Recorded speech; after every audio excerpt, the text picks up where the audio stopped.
day, grade 12 learners. Welcome to today's tourism lesson. My name is Evans Maponi. This lesson is brought to you by the Gauteng Department of Education in collaboration with Saipono Discovery Center. Grade 12 learners, today's topic will look into health and safety. The topics from our work schedule are on week 7.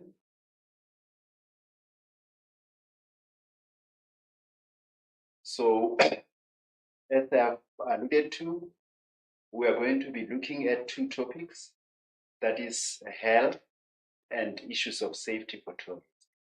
So I will start with health. This topic forms or will be assessed in section B, question 2. It will also be assessed in control test, skills assessment task, PET, preliminary examination, and the final examination. What you need to know as grade 12 learner: here are your concepts that you need to internalize. You need to know and understand the World Health Organization. In short, or the acronym for this organization, it's WHO. You need to have a better understanding of health certificate, knowledge of travel clinics, compulsory and recommended vaccination. Other concepts that you need to learn would be precautions to take when traveling to high-risk destination. And you need to understand the diseases that forms a high risk for tourists as they visit different destinations. And those diseases would be malaria, bilharzia, and cholera. You also need to have a clear understanding of vaccination required for entering or leaving areas of high risk, such as yellow fever, hepatitis. You also need to have a background knowledge of tuberculosis, in short TB, HIV and AIDS risk for inbound tourists. And the last concept that you need to understand with regard to health, it's a recommendation for health precautions for tourists visiting health risk areas. Precautions such as bottled water, sunblock, as well as preventative medicine. Here are your key concepts, grade 12s. We have spoken about already the World Health Organization, which its acronym is WHO, or WHO. You need to understand the concept of health certificate, travel clinic, infectious diseases, infections, precautions, vaccination, compulsory vaccination, recommended vaccination, immunization, pandemic, epidemic, and inoculation.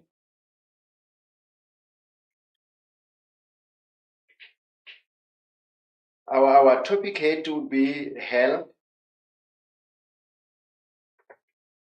So with regard to health, you can say, we know for a fact that it's a very serious issue when traveling, and we must be aware of contagious diseases, the fact that they spread so easily and quickly in places or in crowded places such as airports and some other tourist attractions. So the word contagious refers to in an infection that is spread through contact between two or more organisms. It spread so quickly, and your example thereof would be the coronavirus. It's one bad example of a contagious disease. Tourists are exposed to many diseases, especially infectious diseases. Unusual climatic condition, contact with insects and animals when they travel. For example, the coronavirus, as we have mentioned before. This was recently a contagious disease, an infectious disease that affected the whole world in the years 2019 to 2023, to 2022. The disease is still prevalent, but it's still it's being controlled. The influence this influences the way we travel, and it affects all sectors of the tourism industry. So the existence of diseases would influence how we travel, and in one way or another, it affects sectors in the tourism industry.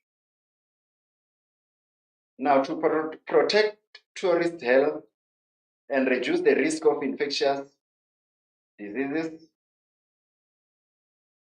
they should obtain advice before they travel.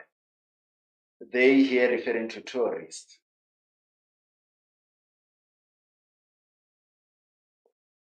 The tourists can obtain the advice from or in different ways. For example, the World Health Organization website or social media platforms, from travel clinics or travel agents before they travel. So these are agencies where tourists can sought advice from before traveling on various infectious diseases. The World Health Organization is a specialized agency of the United Nations Organization.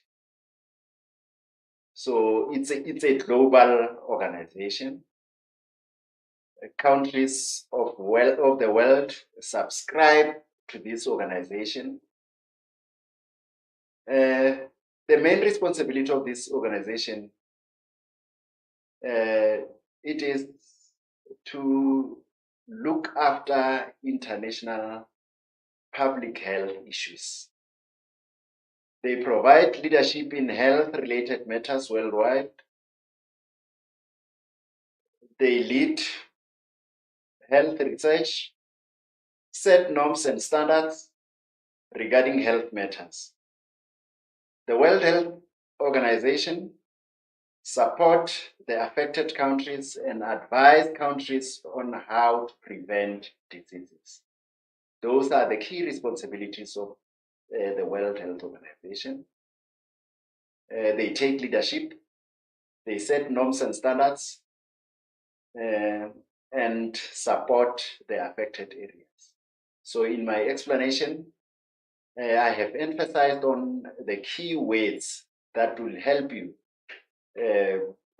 internalize the functions and responsibilities of the World Health Organization. As we move on, one of the concepts that we should learn and internalize is the health certificates. The health certificate is said to be an official document that is issued and signed by a doctor at a travel clinic or health authority, and can also be called a vaccination certificate.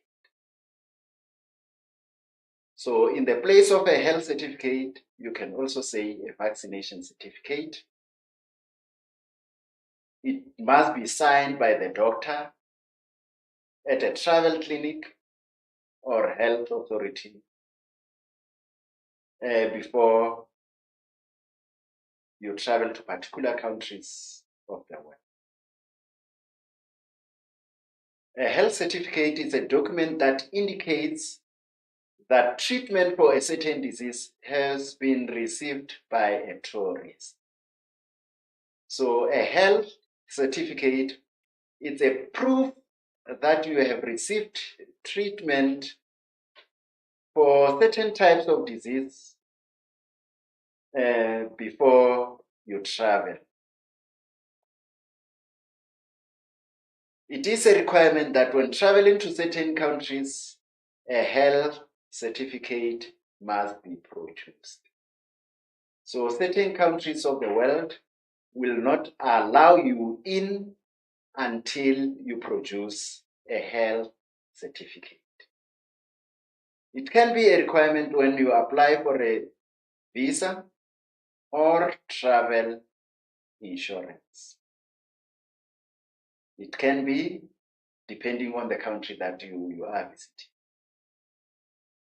Treatment is generally required before, during, and after a tourist travel to an affected country.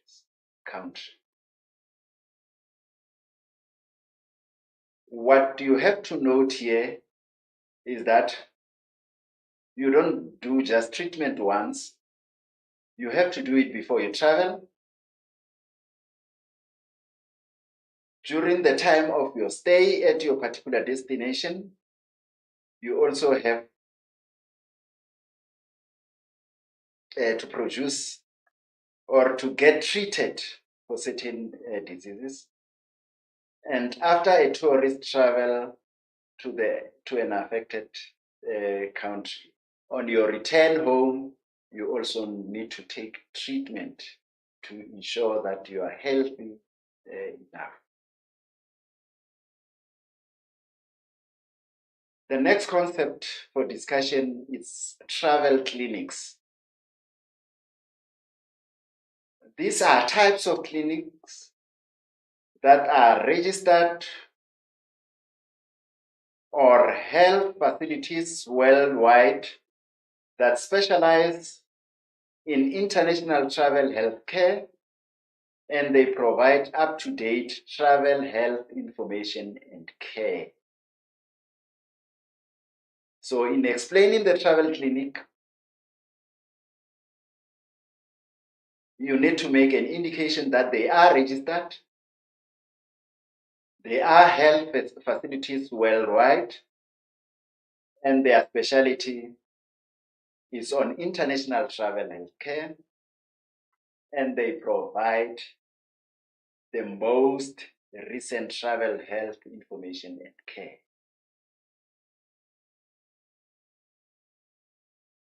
One of the functions of the travel clinic would be they give advice on high-risk areas and disease outbreaks and provide certificates.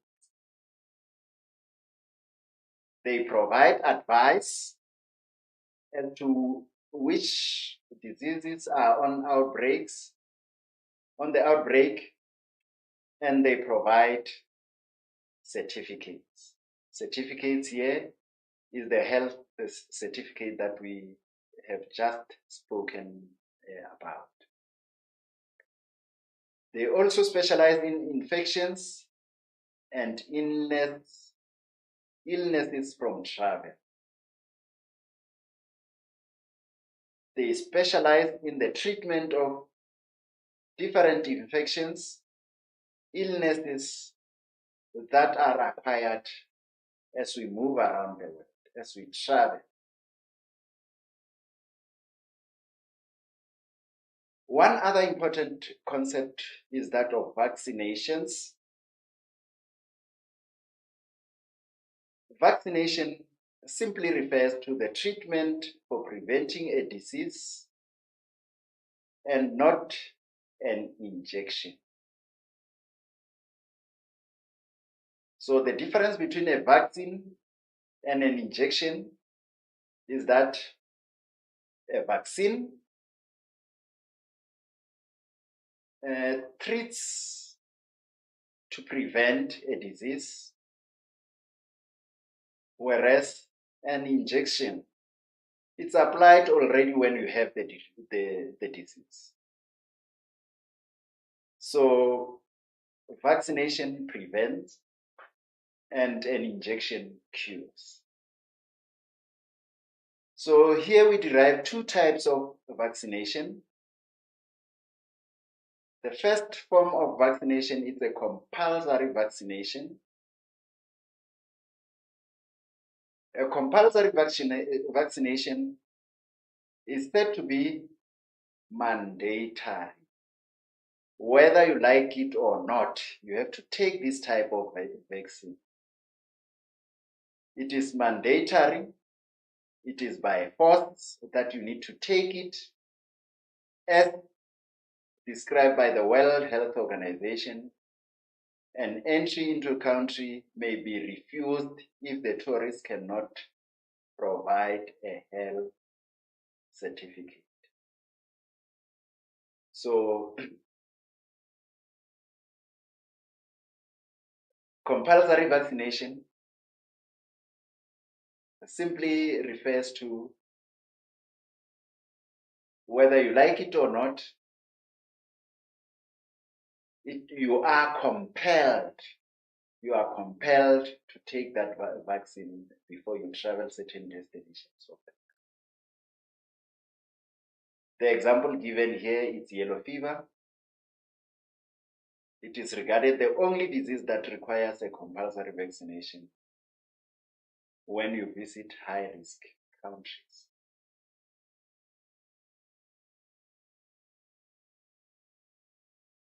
Other than compulsory vaccination, we also have the recommended vaccination.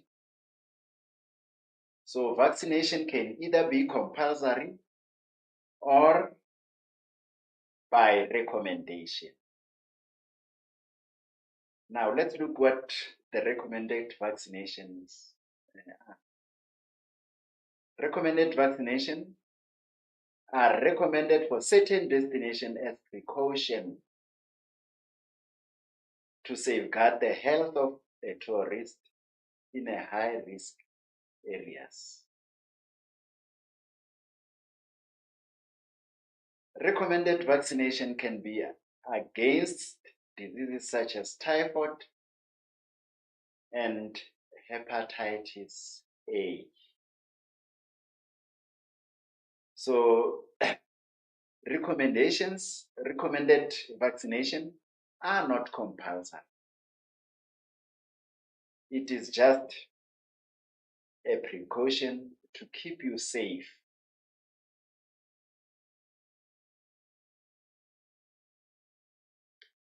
Precaution to take when traveling to high-risk destination. So we'll explain this subtopic looking into various diseases that are common when traveling or which describe the high-risk destination. The first one is malaria. If we are asked to define what malaria is, one would say a disease caused to people getting bitten by the Anopheles mosquitoes. Here we are referring to female mosquitoes quickly spread this kind of disease. A bite from female mosquito has a potential of causing malaria. The following are symptoms of malaria. So when you are exposed to mosquitoes, if you feel like you have flu, headache, tiredness, fever, muscular pains, vomiting, nausea, diarrhea, fatigue, please consult with a medical professionals because you are likely to have malaria. The attack can occur up to 6 months after leaving a malaria. So this kind of sickness can hide itself in your system only to be discovered 6 months later after you have left the area.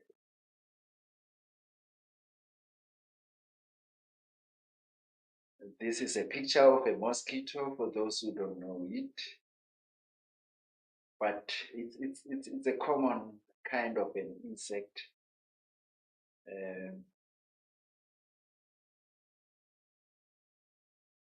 The common regions where you'd find malaria, it's in Africa. You can also contract it in Asia, Central and South America. In South Africa, the following regions are exposed to malaria. So areas such as the northern parts of the Kruger National Park, KwaZulu-Natal, parts of Mpumalanga and Limpopo. Malaria can be seasonal.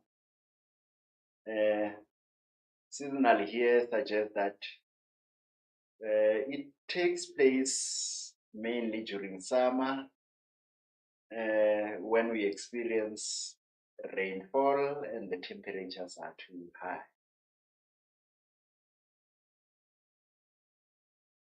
These are the precautions that you need to take when you visit a malaria infected area. Number one, no vaccination for malaria. But we understand with recent research that tests are being conducted on certain individuals in certain countries about the effectiveness of a new discovered vaccine for malaria. This has not been approved, but there are certain countries that are conducting tests as we speak for this kind of disease.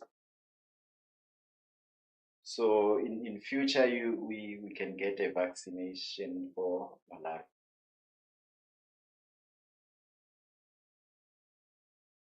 So one of the precautions would be you must take preventative medicine. That is before you leave your home to other countries or to other destinations. Whilst you are in the area, avoid getting bitten. And how do you get to avoid the mosquito bite? It has to be through the use of insect repellents, mosquito nets, and you are advised to stay indoors at night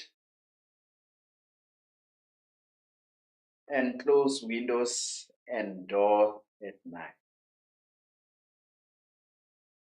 Use aerosol spray. Use also insecticides in the room. Burn mosquito coils or mats. Wear long pants or long-sleeved tops. The next set of a disease that need us to take precaution before we travel is bilharzia. The bilharzia larva developed from a type of fresh water snail that penetrates the skin when people swim or wade in water that is slowly moving. The larvae, which is an egg, develop into a worm that lives in a person's bladder, liver, or bowel.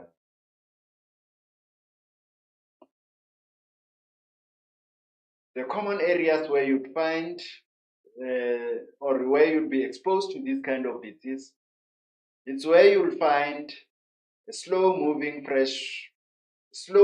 fresh water, and it is common in provinces such as Limpopo, Mpumalanga, northern and eastern parts of Gauteng province. In the lower altitudes, it is found in KwaZulu-Natal province, the coastal regions from KwaZulu-Natal province, extending into the Eastern Cape province. These are the areas where you would become exposed to bilharzia. This is the picture of the worm. So symptoms associated with bilharzia will be, you'll experience tiredness, you'll also experience ill health,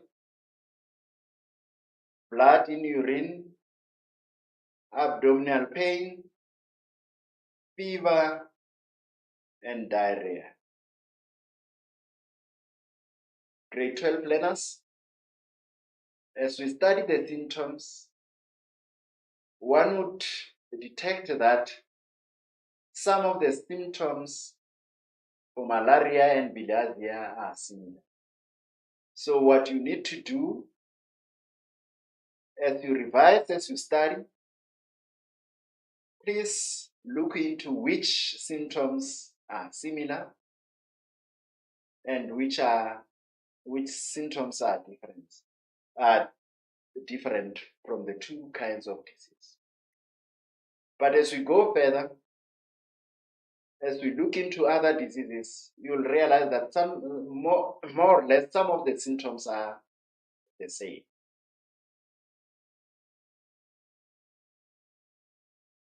Precautions to take when visiting a bilharzia infected area.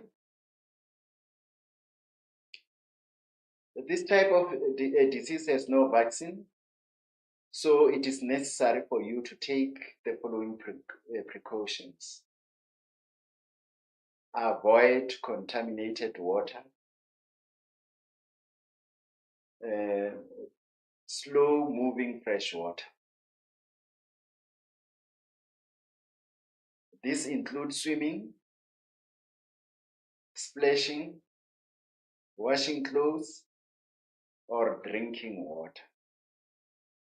It usually breaks out after floods, poor water supply, and poor inadequate sanitation. The picture here depicts the bacteria that causes cholera as the third type of disease that you can contract or that you need to take precaution when you visit certain areas of the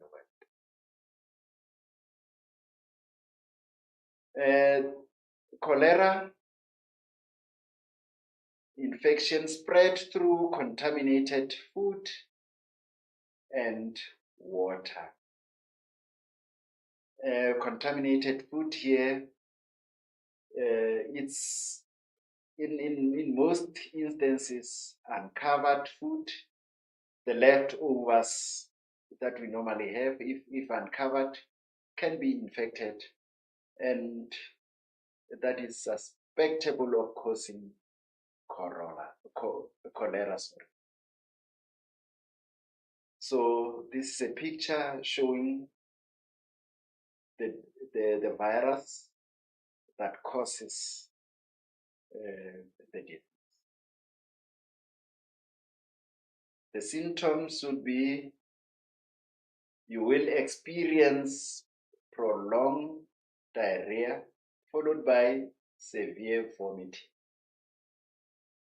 As in the case of the two other diseases that we have discussed, malaria, bilharzia, look at the similarities in the symptoms.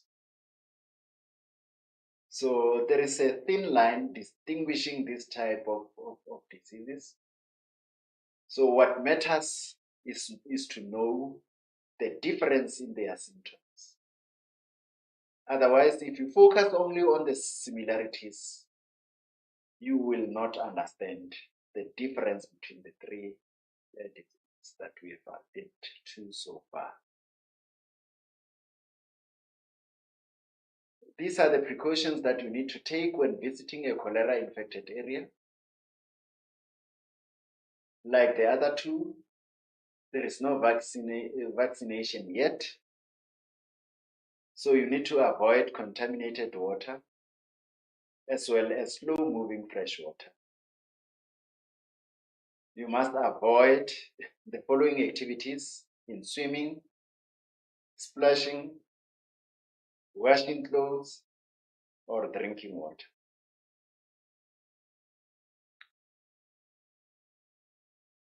Another disease that you need to take precaution of prior to your travel is the yellow fever,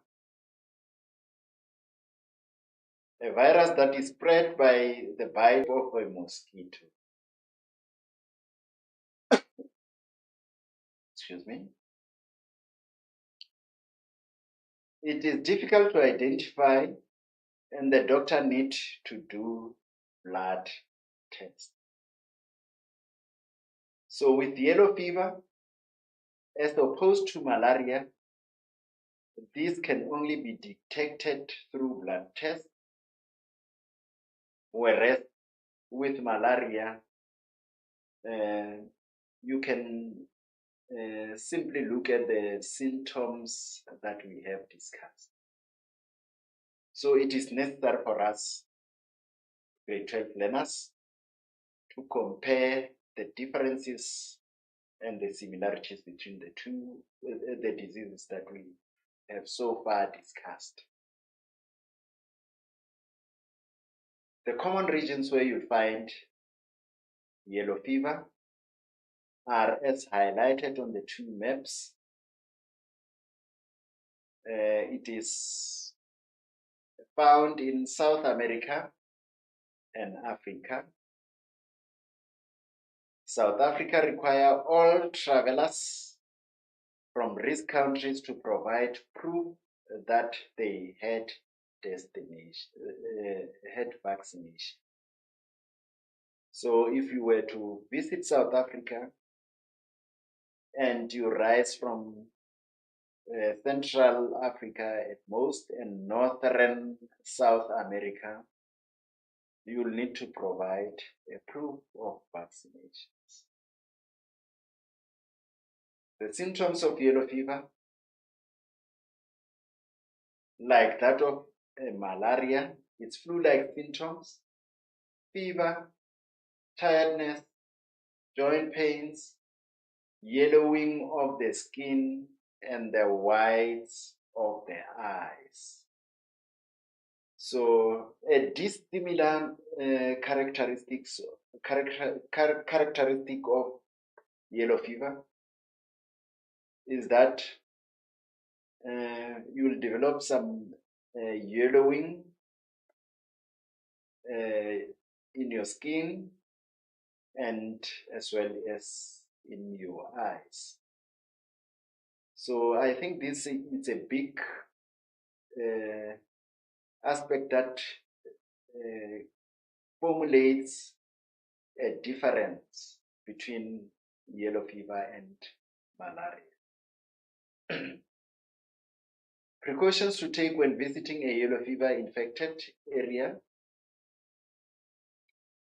It is that a vaccination is compulsory and can only be treated in a hospital. Precaution like for malaria, because it is also spread by mosquito. So you go back to the list of precautions that we have discussed when we looked at malaria and incorporate them as the necessary precautions that can be taken against yellow fever. You need to have a valid health certificate when traveling, and the health certificate is valid for a period of 10 years.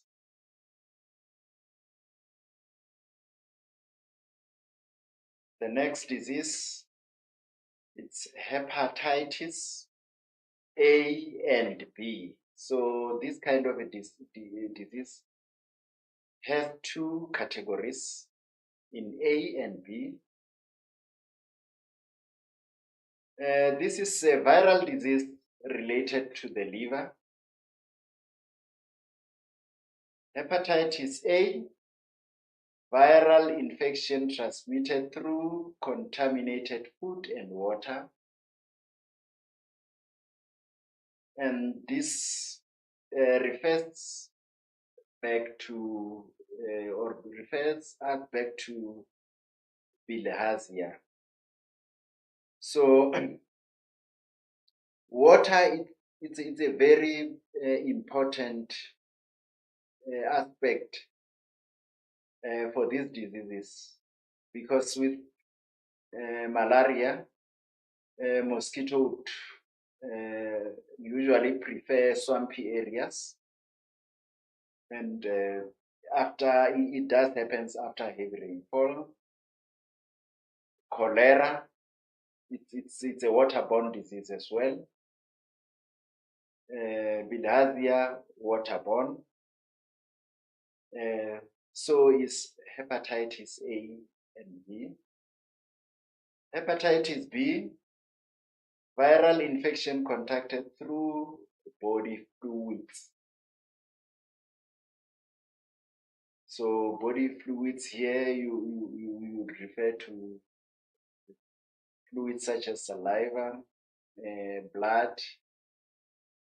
If you are contracted to someone's blood who has the disease, you are likely to get infected. The common regions where you'd find this kind of disease, it's large part of Africa and Southeast Asia. So as we discuss this disease, you would realize that Africa is featured in all the diseases that we have discussed.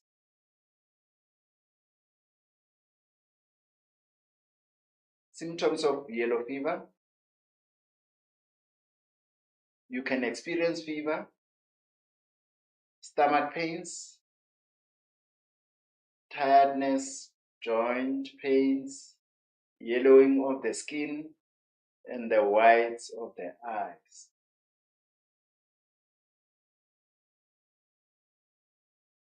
So this picture portrays hepatitis B.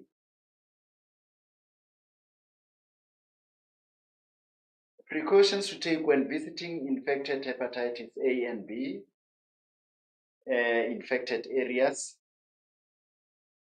With hepatitis A, treatment, series of 2 injections, 6 months apart, give you immunity for 10 years. So you have to take in a space of 12 months, divided into 6 months each, 2 injections, and that would last you for a period of 10 years. Hepatitis B, you need to take 3 doses of vaccine 2 months apart, then third dose 6 months later.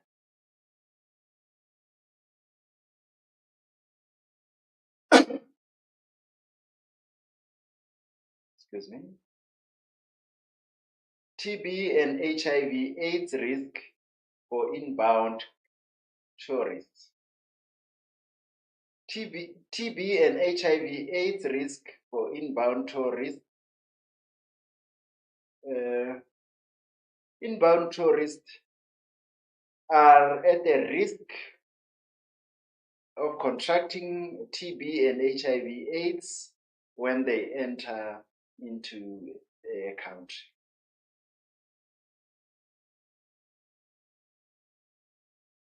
They are at risk of contracting the disease because they have close contact with other people and the infection is related to their activities in the country they visit.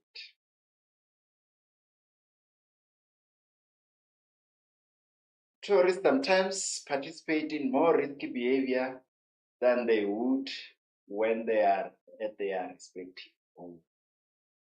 So as they move outside their home, their behavior change. And this set them at the risk of contracting tuberculosis and HIV/AIDS.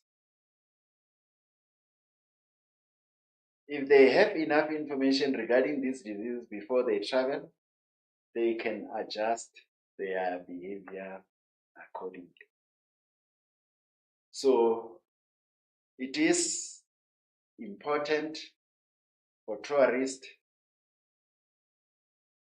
to investigate the threat and risks posed by these diseases as they visit different destinations.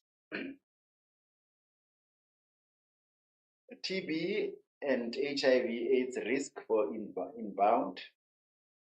We'll first examine TB, which is in full tuberculosis.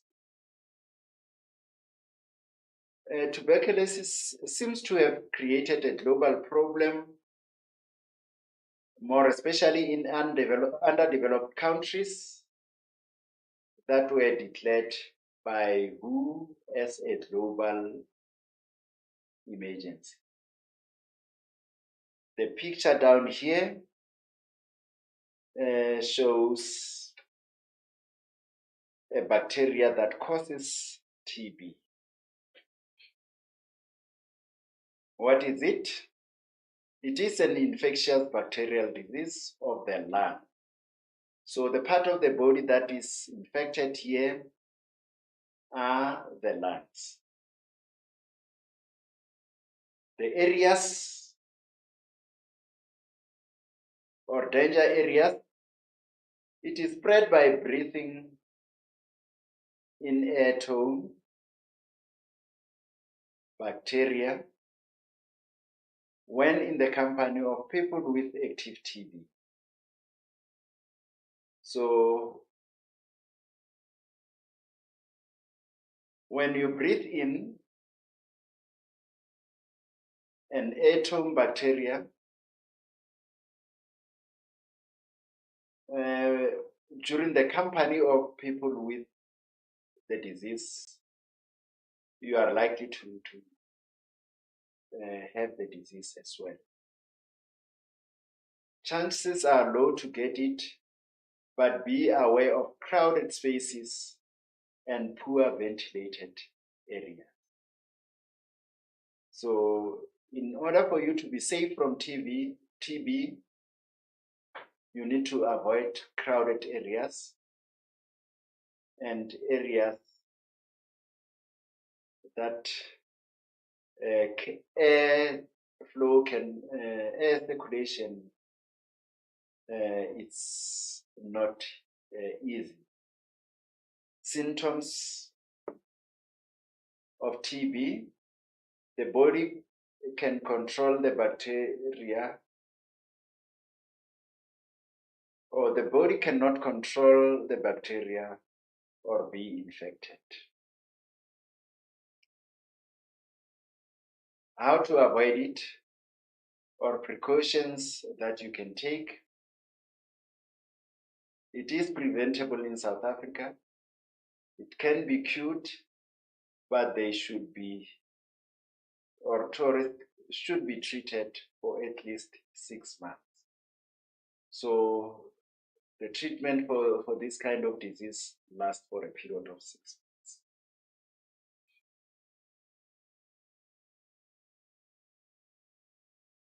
Let's look at its counterpart, the HIV and AIDS.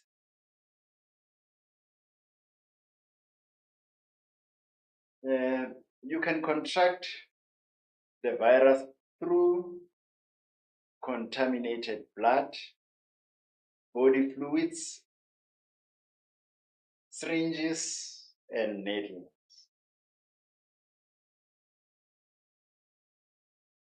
Mostly affected areas in Africa or in the SADC region would be Botswana, Swaziland, and South Africa. So these 3 countries are regarded high risk in the SADC region.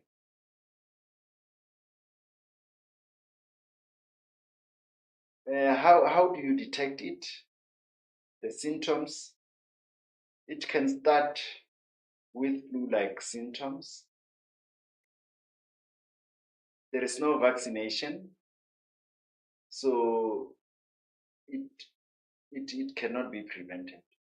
Or only preventative measures like safe sex practice, sterile needles can prevent the spread of HIV.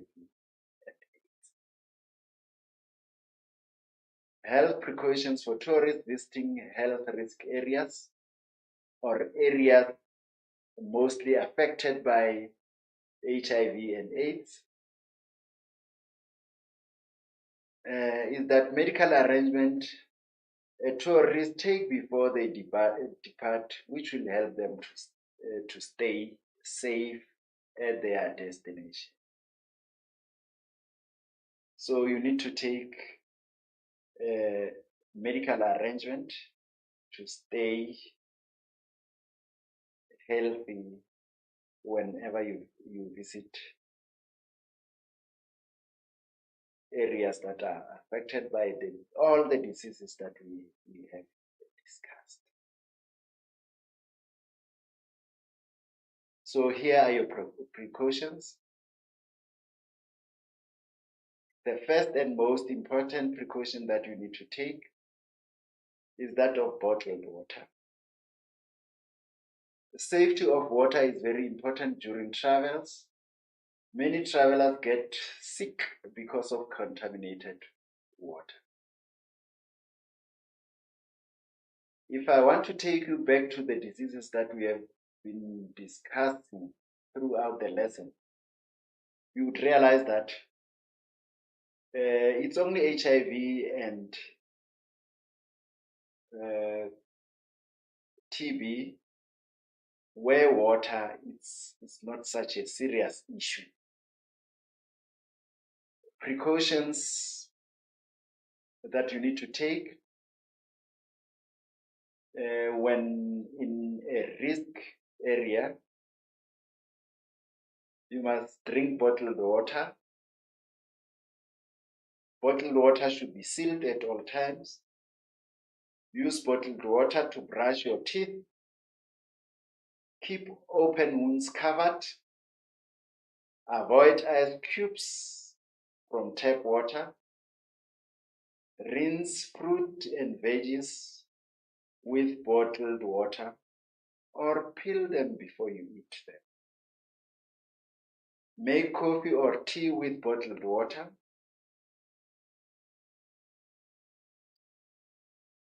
And with preventative medicine, stay healthy during the trip, visit the doctor or travel clinic before the trip, take vaccination for required destinations, take a personal travel first aid kit, take out a travel insurance that will help you pay for your medical expenses. That is, in a case you contract one of the diseases that we have explained. Take legal prescribed medicine on a trip or a letter from the doctor or a prescription from the doctor in ordinary language. Read the recent travel advice for the destination. So it is important for you to do some research about the destinations that you would like or you intend to travel into. Sorry. Sunblock. Excessive exposure to the sun and the effects of UV radiation can cause sunburn. So the precautions for exposure into the sun are the application of sunblock, as it provides resistance for the skin, and it is recommended that you use SPF plus 15 sunblock or high SPF number on sunblock. It's even more safer.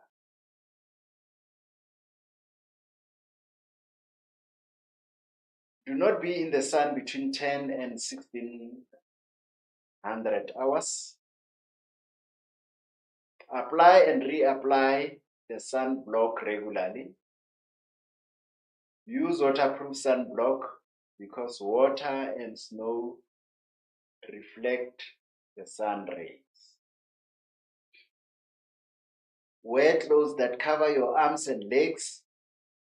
Wear UV protective sunglasses and a wide brim sun hat.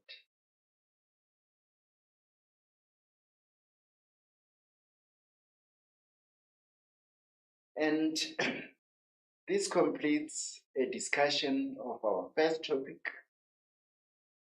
that is health. We are going to take 3 minutes to look into an activity that is tailor-made to test your understanding on all issues of health that we have discussed.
Welcome back, grade 12s. I'm sure you have enjoyed this activity. Let us quickly go through the question and then we'll discuss the answers thereafter. Choose the correct words from those given in brackets. Write only the words next to the question mark. Example 1 to 4, 1.5, head. Number 1, an inoculation. Binocular is a medical injection or vaccination. Number 2, vaccination. Vacations are required for entering living areas where there is high risk of contracting certain disease. Number 3, a health or a birth certificate is a document or a card signed by a healthcare provider, such as a doctor, that proves that health of the bearer of the certificate. Number 4, compulsory. Recommended vaccination is mandatory when traveling to or from low-risk destinations. Explain 2 reasons why a South African tourist would visit a travel clinic before traveling to Zimbabwe. These were your questions, grade 12. Now let's look at their answers. For number 1, an inoculation is a medical injection or vaccination. Vaccination are required for entering or living areas where there is a high risk of contracting certain diseases. A health certificate, not a birth certificate. A health certificate is a document or card signed by a healthcare provider, such as a doctor, that proves the health of the bearer of the certificate. Number 4, you had to choose between compulsory or recommended vaccination. Compulsory vaccination is mandatory when traveling to or from a low-risk destination. Question number 5. Explain 2 reasons why South African tourists will visit a travel clinic before traveling to Zimbabwe. Here are possible answers. They provide up-to-date travel health information and care. So travel clinic provide up-to-date travel health information and care. Travel clinics also give advice on high-risk areas and disease outbreaks and provide certificates. Travel clinics also specialize in infections and illness from travel. This is their area of specializations, infections and illnesses that are contracted from a travel activity. And this marks an end of our discussion into aspects of health when traveling various areas of the world. The second topic, grade 12, which is also done the same week as health. Hence, we talked of health and safety. So the 2 topics are paired together and happen in 1 week. And from our work schedule, it's week number 7. Similar to the health, safety will be assessed in section B question 2 of your final exam question paper. You'll also come across questions on safety from a control test, from skills assessment task. Some questions you'll find in the practical assessment task,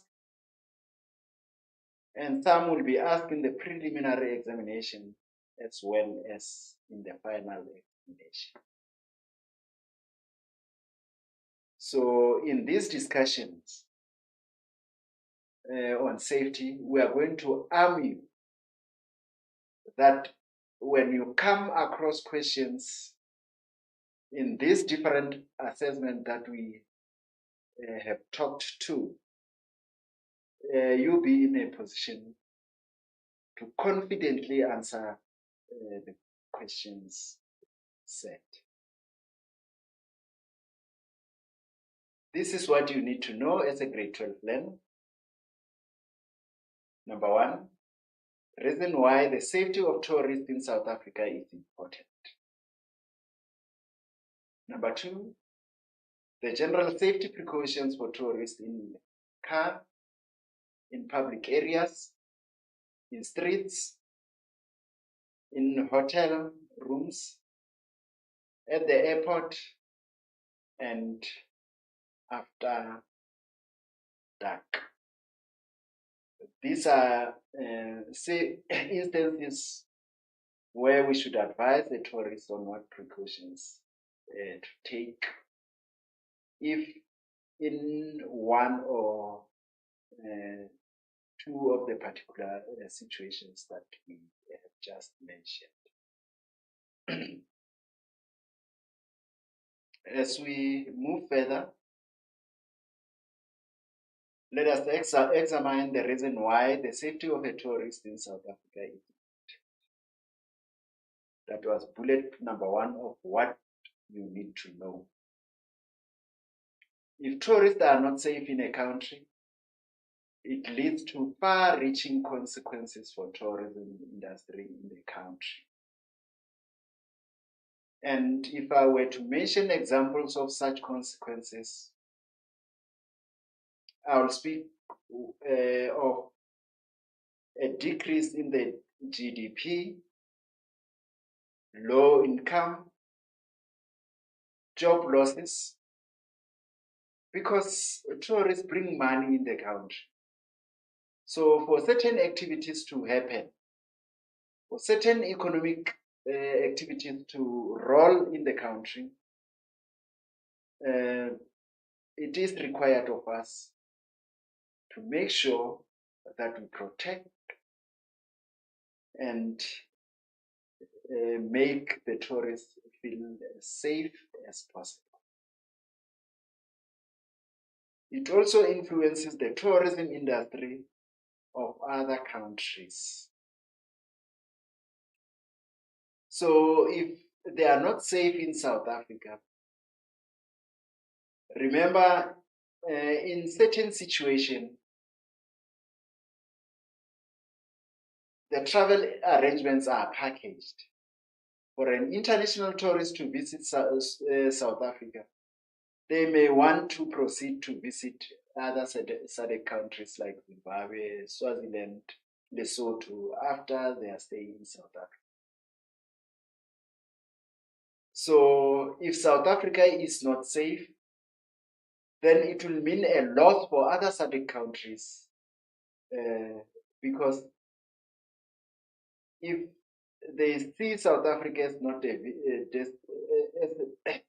not to be a destination of choice, they are likely not to go or to proceed with their travel arrangement to other SADC countries. Criminal activities have negative impacts on the tourism industry. It goes without saying. Who would want to go to a crime-affected area? Even in our country, you'd come across people saying, I will not go to such and such an area. The crime rate is too high. So the same with tourists. they wouldn't want to visit areas that are mostly affected. These are the general safety precautions for tourists in a car. Number one, never display valuables in the car. So what it explains is that never put things that will attract criminals, things like cell phones, things like laptops,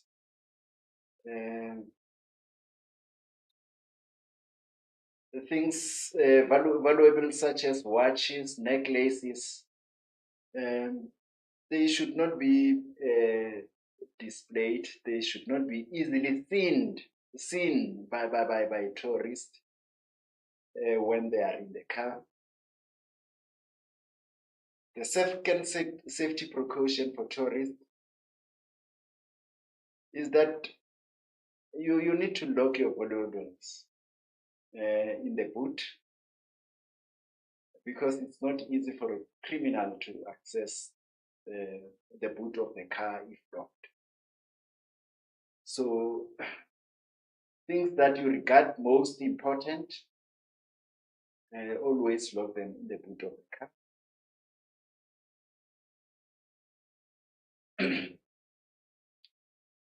You also need to always keep to a well-marked and well-lit streets. So make sure that you use proper streets with lights and an indication with markings right on the street.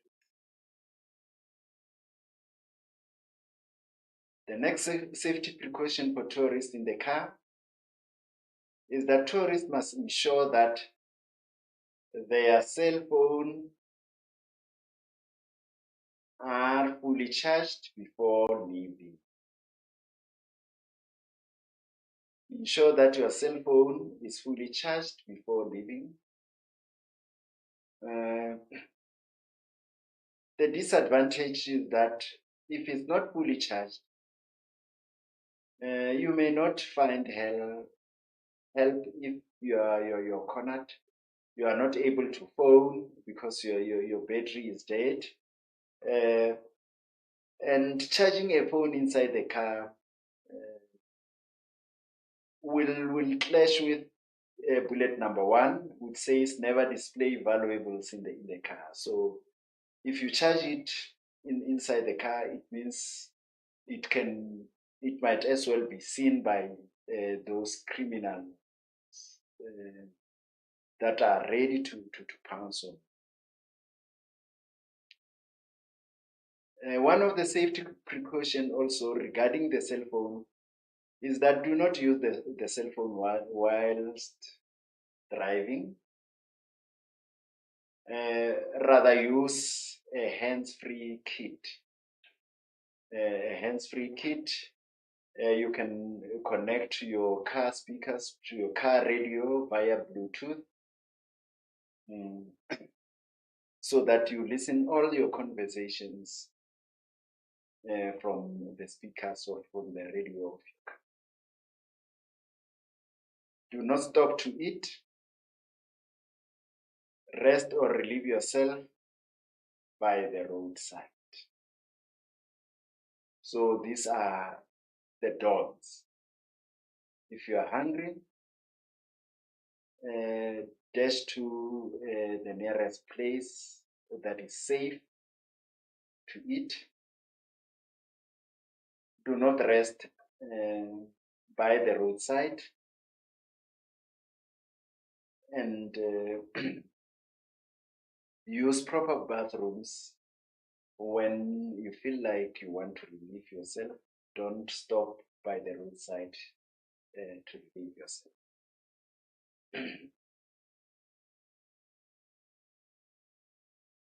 As we proceed with the safety precautions for tourists in the car,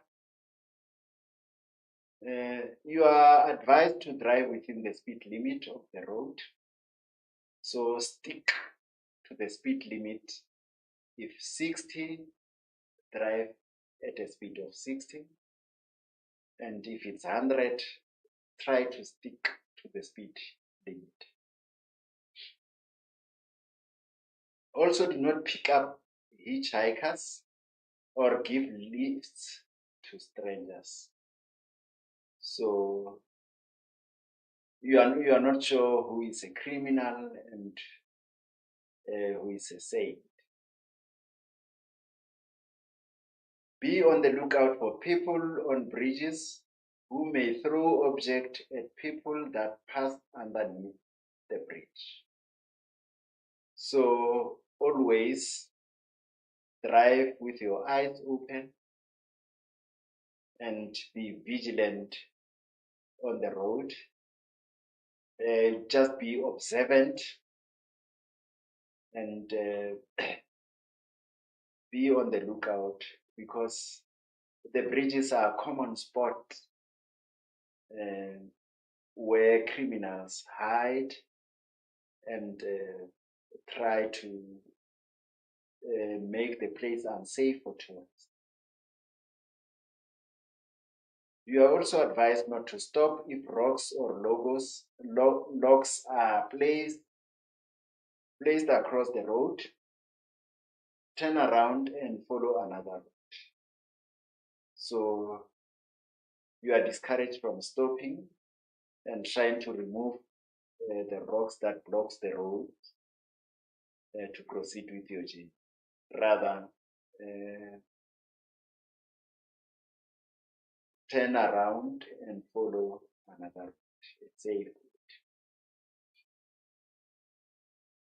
Those were the general safety precautions for tourists inside the car.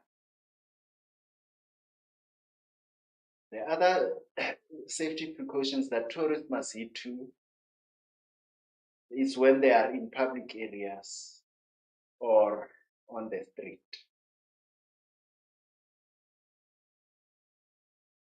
You are advised to ask a trustworthy source which areas to avoid.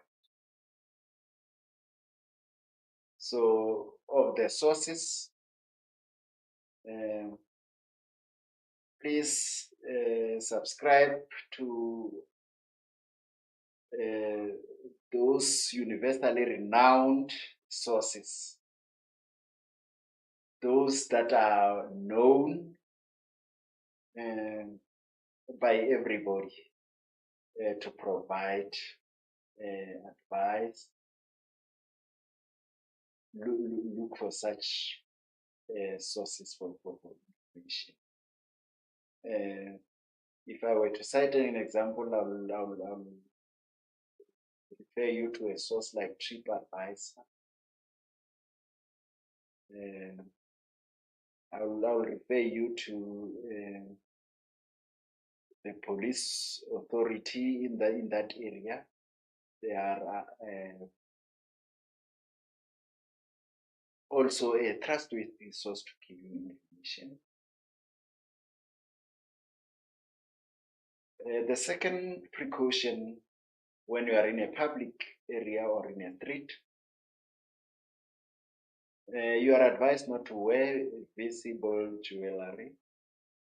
You are also advised not to use cameras or bags over your shoulder, as they attract criminals.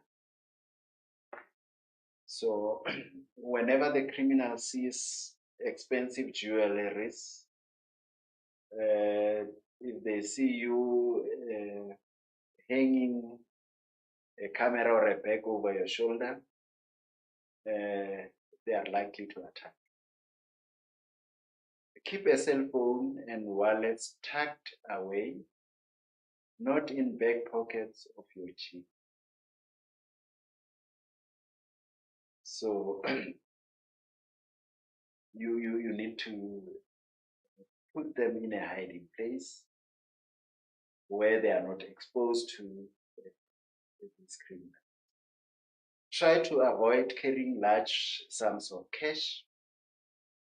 So these days we tap or we use our card to make most purchases. So most of the establishment, most of the businesses uh, are using electronic devices for transaction, for various transactions. So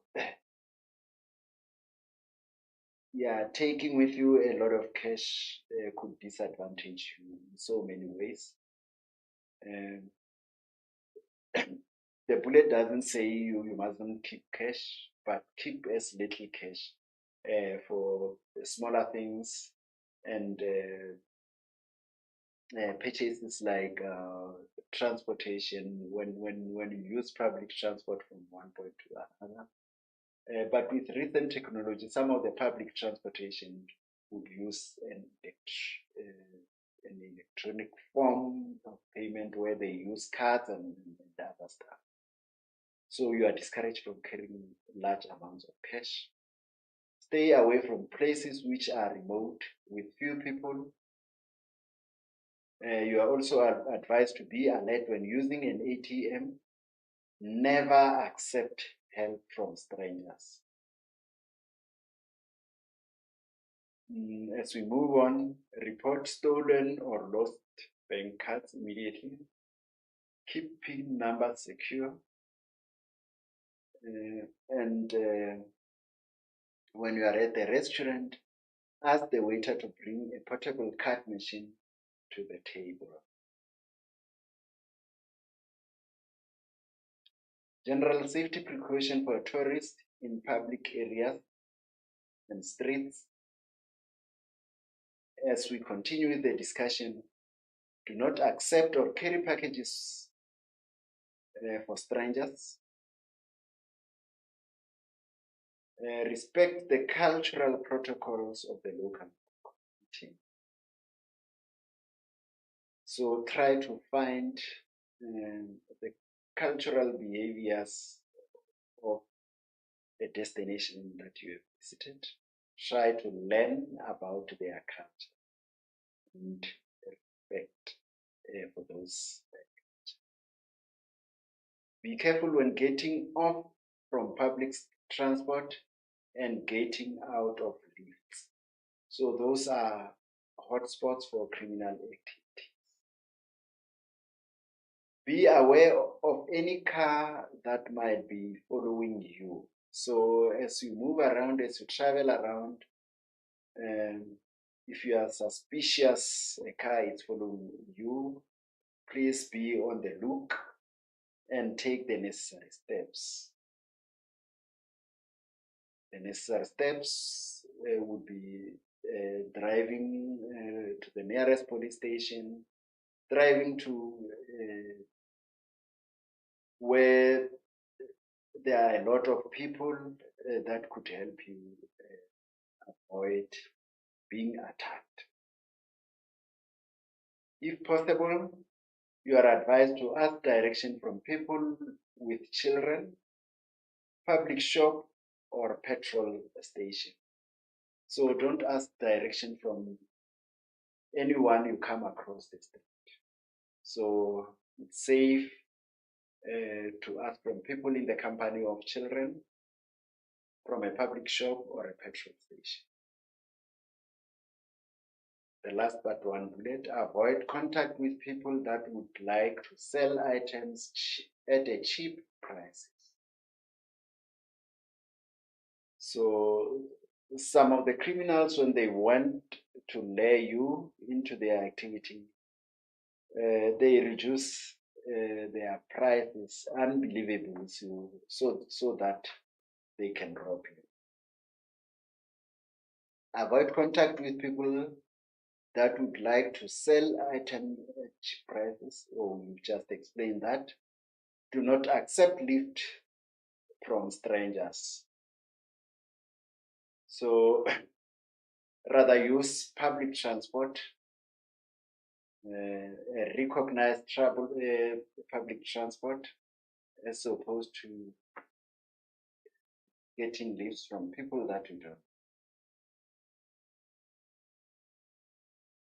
The next slide speaks about the general safety precautions for tourists in a hotel room. It says the first one, on arrival, make sure you pack before offloading the luggage. So that will offer you an opportunity to see around, to study the location or the accommodation that you are. So you start off by packing, and then after you offload your luggage.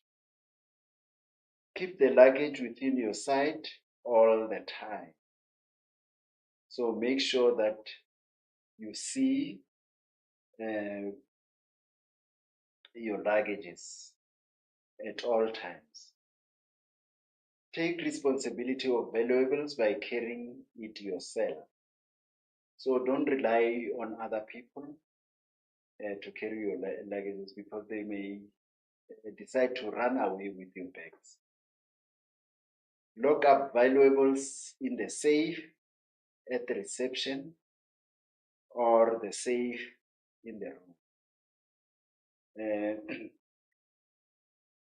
Things that you value most: expensive valuables, the necklaces, the wristwatches, for their protection, for their safety. You can ask the staff at the reception to lock them up for you, or you can use the safe in the room that you are allocated. Still precautions inside the hotel room. You are required to keep rooms locked when you are inside. Ask anyone that knocks for identification first. So when you are inside the hotel room, ensure that the door is locked at all times, and you don't just open for someone who knocks. Ask who they are. You are advised to use the do not disturb sign on the door when going out. It gives the impression that somebody is in the room. You need to have the room key card ready before reaching the room. I'm mentioning card here because hotel rooms nowadays would use a card as opposed to the key. So it's either a room key or a card. You must have it before you get to your room. Ask for a room near the lift, because you have quick access to your room, you have quick access to the lift when attacked. Women are advised not to mention the fact that they are traveling alone to strangers. So the female tourist may not are advised not to mention that they are alone, because that will attract criminals to take advantage of them. General safety precaution for tourists at the airport. You are advised to always keep your bags where you can see it, that is within sight. Put tags on all bags with your details from the outside and the inside page. You must lock all your bags. Wrap luggage as an extra precaution. Only allow the designated security officers to check the baggage.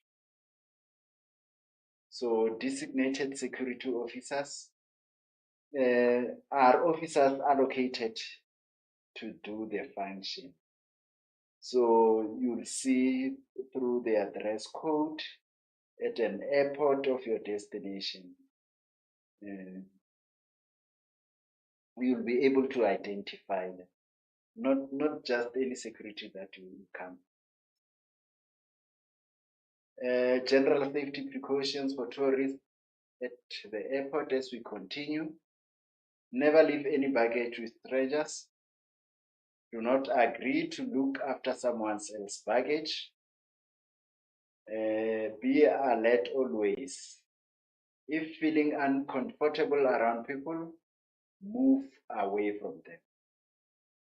Don't carry goods through customs for a stranger.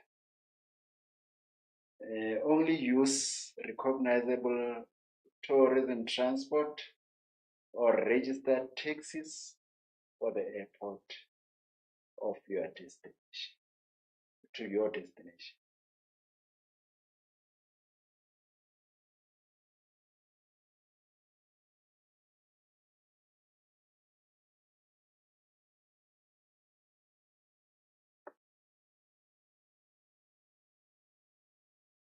Grade 12s, we are almost there, and the topics in question are for you week 7, and they are separated into health and safety. So this brings us to an end of our lesson this afternoon. I hope you have enjoyed the lesson and you'll study through the concepts that we have discussed with regard to health. You'll also study through the safety precautions that tourists need to take when traveling to different destinations, in the car, in the streets, in dark areas, as well as in their hotel. Thank you so much for being such a good audience. Till we meet again.